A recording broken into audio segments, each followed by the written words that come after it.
From your most watched, most trusted weather source, here's your certified, most accurate first alert forecast.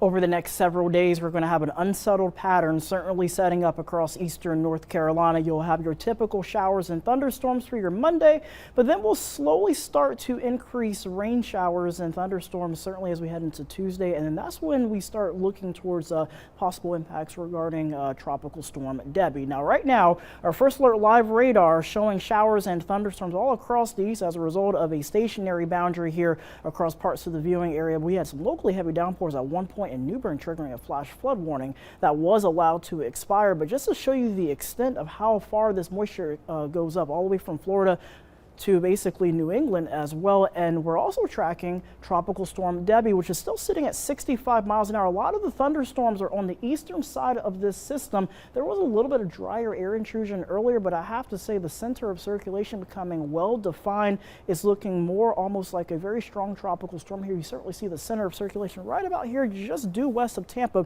But a lot of this moisture is moving off towards the north and east, and will do so certainly over the coming days, eventually strengthening to a Category 1 hurricane. And the system basically crawls up the Georgia and South Carolina coastline between Tuesday and Thursday. That very slow crawl is very important because when you have a center of circulation along with the storm itself sitting over an area for a longer period of time, you run the risk for excessive amounts of rain. And so we'll have a lot of atmospheric moisture easily spilling up the coast, basically from South Carolina towards eastern North Carolina. When you get into these darker purples and maroons, you're really talking about high contents of water vapor in the atmosphere.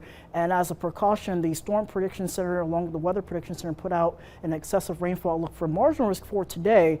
Monday we'll have a light break in the precipitation, but going into Tuesday we start getting into the slight to moderate category for the potential of seeing excessive amounts of rainfall starting on Tuesday. Not so bad, around a quarter inch or less, but then as we head into Wednesday we're already picking up estimated amounts around 1 to 2 inches certainly possible across backyards. And then depending on where the core of that moisture moves over will determine who will see the highest amount of precipitation.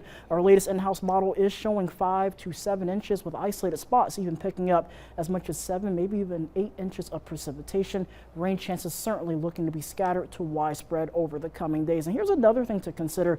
We'll have wind gusts around 15 to 25 miles per hour heading into tonight. And then going into Monday, we get a nice break. But then as we head into Monday afternoon, we'll see winds around 20 to 30 miles an hour. And as we continue to keep you updated here over the coming days, of course, you want to stay tuned to WITN for the latest information. We have first alert weather days going into your Thursday and Friday with daytime highs into the 80s, overnight temperatures into the 70s. But those days where we have the first alert weather days, that's where we can see the heaviest impacts from Tropical Storm Debbie.